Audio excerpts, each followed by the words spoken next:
नारद जी कहते हैं, वैशाख मास में धूप से तपे और थके मांदे ब्राह्मणों को श्रम नाशक सुखद पलंग देकर मनुष्य कभी जन्म मृत्यु आदि के कलेशों से कष्ट नहीं पाता। जो वैशाख मास में पहनने के लिए कपड़े और बिछावन देता है, वह उसी जन्म में सब भोगों से संपन्न हो जाता है और समस्त पापों से रहित हो मोक्ष को प्राप्त होता है। जो तिनके की बनी या अन्य खजूर आदि के पत्तों की बनी हुई चटाई दान करता है, उसकी उस चटाई के पर साक्षात भगवान विष्णु शयन करते हैं। चटाई देने वाला बैठने और बिछाने आदि में सब ओर से सुखी रहता है।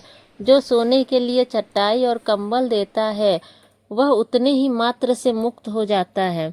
निद्रा से दुख का नाश होता है, निद्रा से थकावट दूर होती है और वह निद्रा चटाई पर सोने वाले को सुख पूर्वक आ जाती है। धूप से कष्ट पाए श्रेष्ठ ब्राह्मण को जो सूक्ष्मतर वस्त्र दान करता है, वह पूर्ण आयु और परलोक में उत्तम गति को पाता है। जो पुरुष ब्राह्मण को फूल और रोली देता है, वह लौकिक भोगों का भोग करके मोक्ष को प्राप्त होता है। वैशाख के महीना में कुटुंबी ब्राह्मण को जल से भरा घड़ा नहीं देता, वह चातक की योनि पाता है।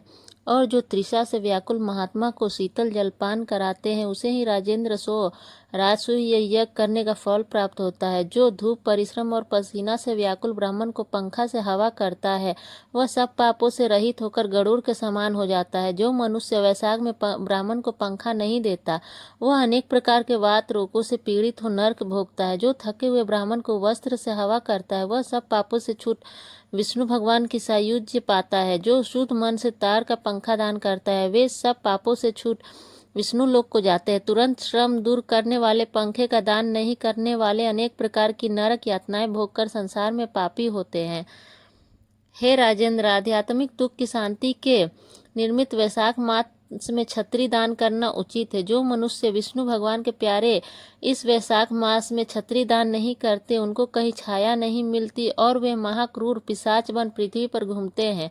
वैशाख में जो खड़ाऊ दान करते हैं, वे यम दूतों का तिरस्कार कर विष्णु लोक को जाते हैं।